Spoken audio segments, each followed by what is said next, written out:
Hi, we're here to talk about building your argument with evidence. Selecting and using evidence. Make sure to use at least two sources in order to develop and support your argument. Use connections between information to form your argument. Pick appropriate and credible sources. You can use EBSCO for this, and use multiple sources to support your main idea corresponding to your argument. Building and communicating an argument. Make sure to keep your essay easy to follow and orderly. Also, make sure to directly connect all your sources to your argument in order to create a more credible argument. Understanding and analyzing perspective. While you're writing your essay, you're going to find various different sources. Make sure you use analysis in order to connect those sources to each other and also identify their differences. Use analysis to explain your position. And finally, when you're connecting your sources, introduce new ways to interpret them through your analysis. Selecting and using evidence part 2. Throughout your essay, try not to focus on just one source. You want to have multiple main sources and connect them throughout your argument. Grammar and style. Make sure you thoroughly read through your essay to look for any grammatical mistakes. Also, peer edit. So let's begin the quiz. In the article, "But can America afford this approach to solving student debt? Logically organized?" Let's look at the topic sentences. The topic sentences organize the essay by numbering their points by using first, second, both, etc. Therefore, the article is logically organized. Does the article synthesize the evidence of at least two sources?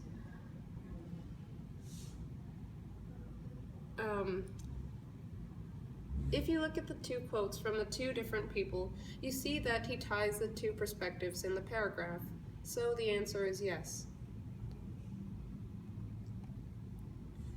Does the article connect their insight to the evidence? The answer is yes, because the article addresses the evidence he is given and adds his own input, as he notes the positive and negative effects the safety net has had on the public.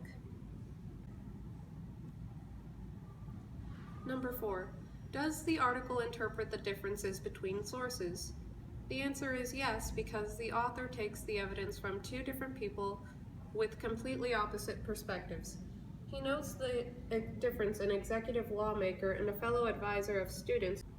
Does the article represent a perspective that has not been previously represented? The correct answer is yes, because the author takes the most sharpest criticisms of how the federal entitlement benefits only the most privileged students. He also takes the perspective of an average person. Okay. Does the article make connections between the pieces? The answer is yes. The article is able to synthesize the evidence from various perspectives to create compound evidence.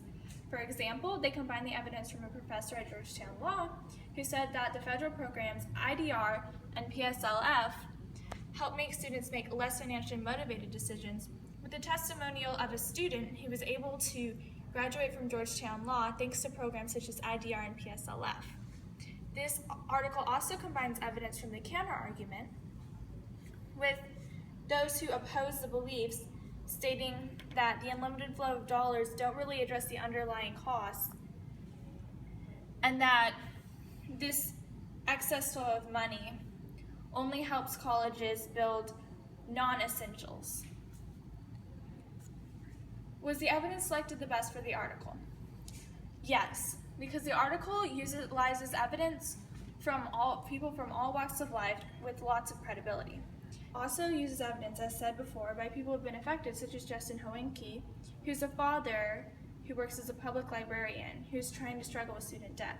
The article manages to use these perspectives of people who have dealt with the education process and those affected by the process to create a composite article that addresses all sides of this issue.